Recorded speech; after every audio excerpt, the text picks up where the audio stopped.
ala Toha Rasulillah salatullah salamullah ala yasin habibillah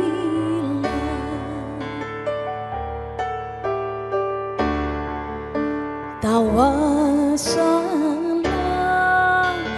bismillah wa bil hadi rasulillah wa kulli mujahidinillah bi ahlil bariyah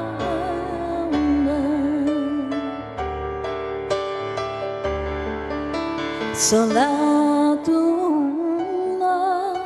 salamullah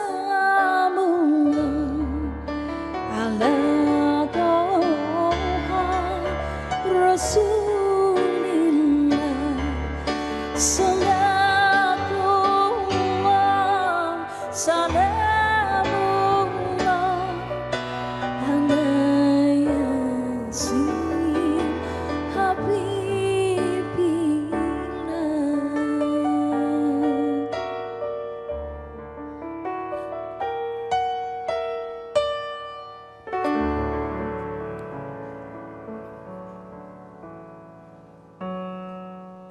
Terima kasih untuk Les Bumi PBNU. Mengenang Mbah Mun, itulah tema Rosi malam hari ini. Saya tetap mengundang warganet untuk memberikan komentar. Hashtagnya adalah Mbah Mun. Silakan mention @kompas.tv. Kepergian Mbah Mun ditangisi banyak orang dari rakyat biasa, kelompok lintas agama, tokoh politik sampai penguasa. Apa yang membuat sosok Mbah Mun ini punya karisma yang luar biasa? Saya telah bersama, saya mulai dari paling ujung, wartawan senior harian Kompas, Cak Bakir. Selamat malam Cak Bakir. Bung Helmi Faisal Zaini, Sekjen PBNU. Gus Miftah, Dai NU.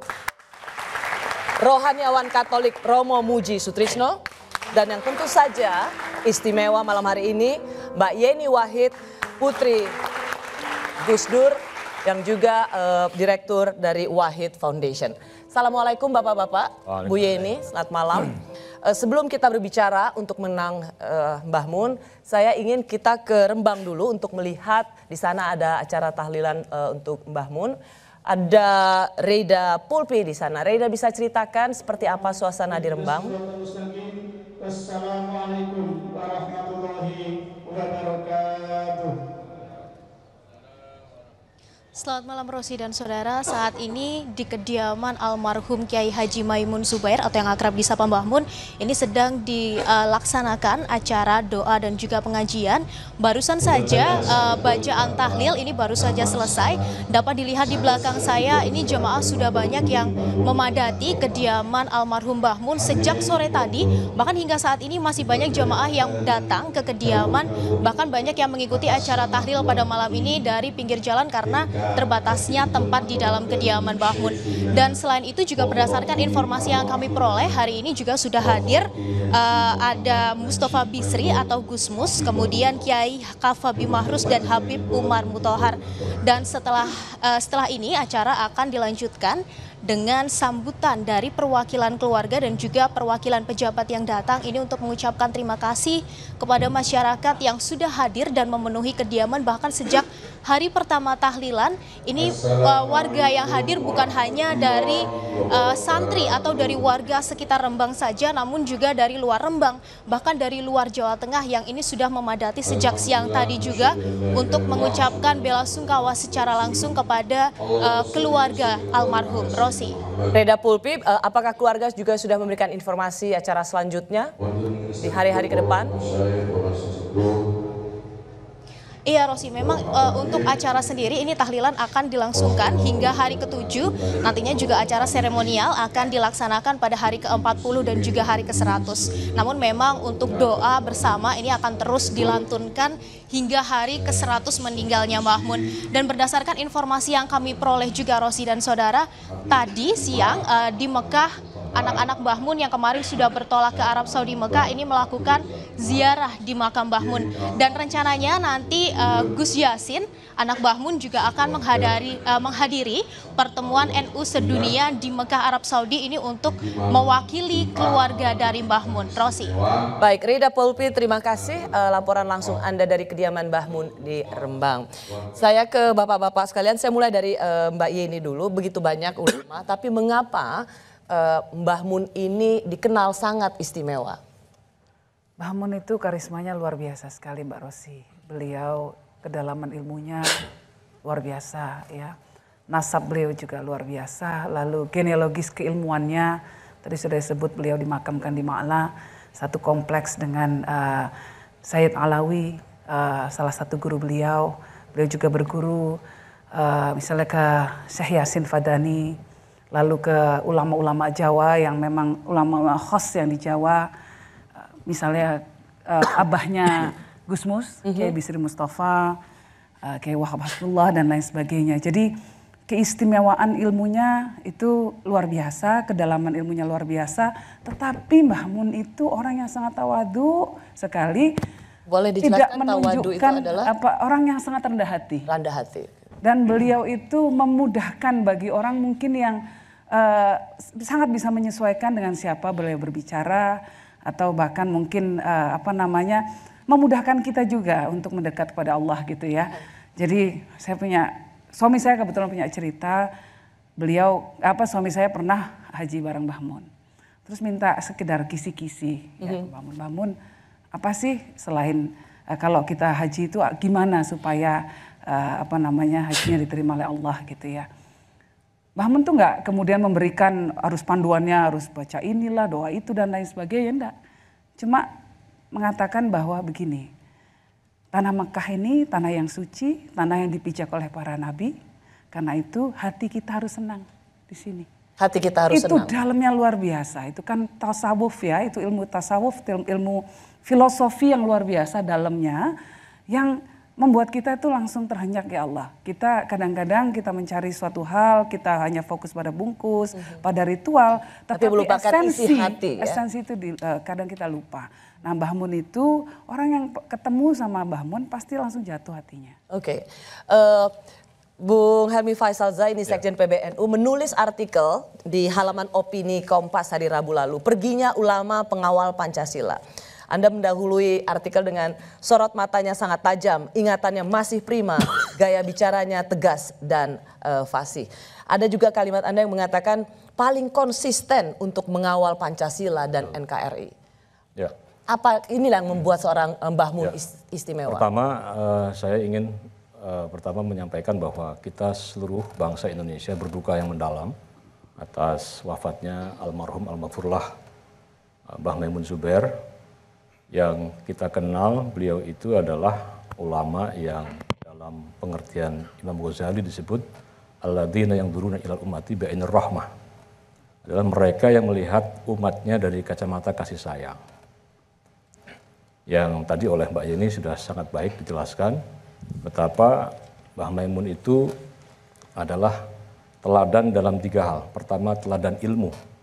Beliau seorang ulama yang alamah, yang sangat alim, yang ilmunya sangat tinggi, sepuh, dan dengan ilmu yang tinggi beliau tetap masih mau belajar.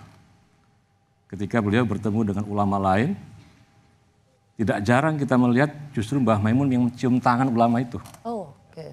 Meskipun beliau sendiri sudah dianggap sebagai ulama besar, ulama yang dikenal sangat berilmu. Betul. Tapi bertemu dengan ulama lain justru menunjukkan rasa hormatnya. Itu sebagai rasa tawadu. Ya. Nah, ini kan pelajaran ilmu sebetulnya.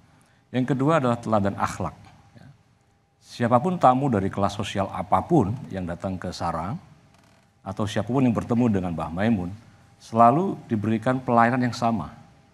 Tidak jarang tamu yang biasa pun diantar sampai ke luar, ke pinggir jalan. Karena rumah beliau ini kan dengan bibir jalan itu kan kira-kira sekitar 10-15 meter saja.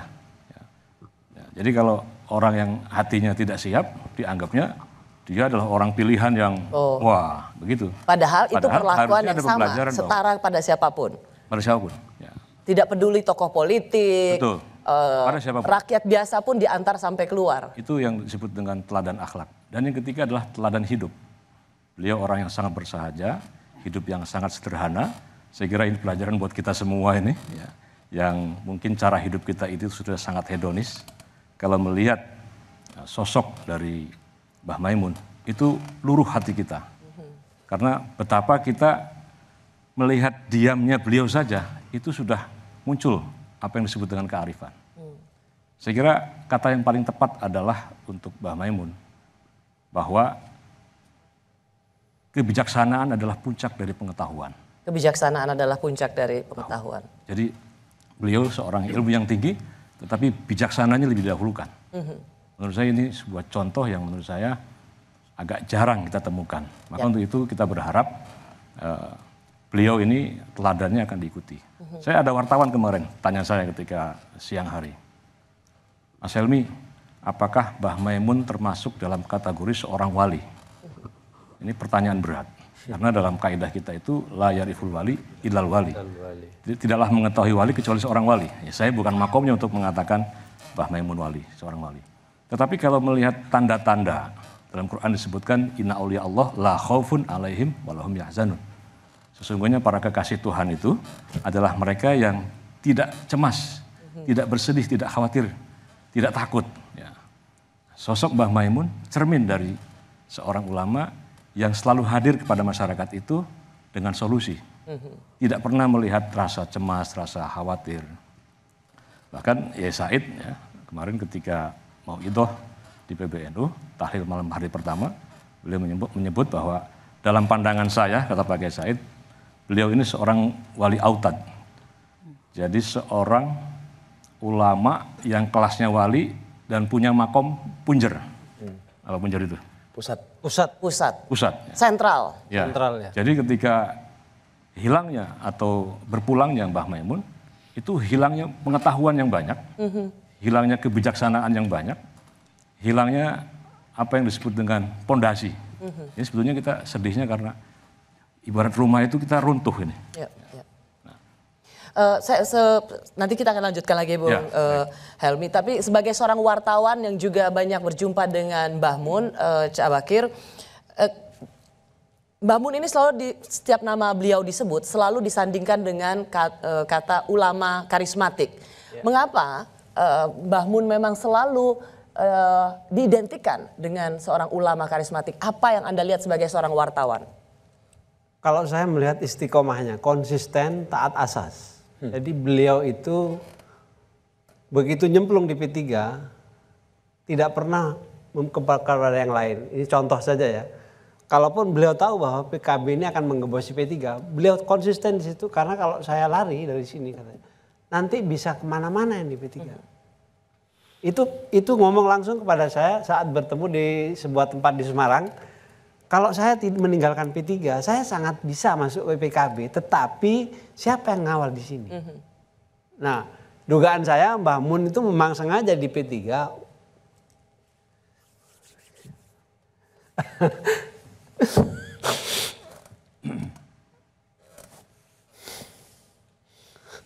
Anda memiliki kedekatan dengan Mbah Mun. Rasanya ketika memang mengenang atau mengingat Mbah Mun, ada rasa haru dan kehilangan yang luar biasa.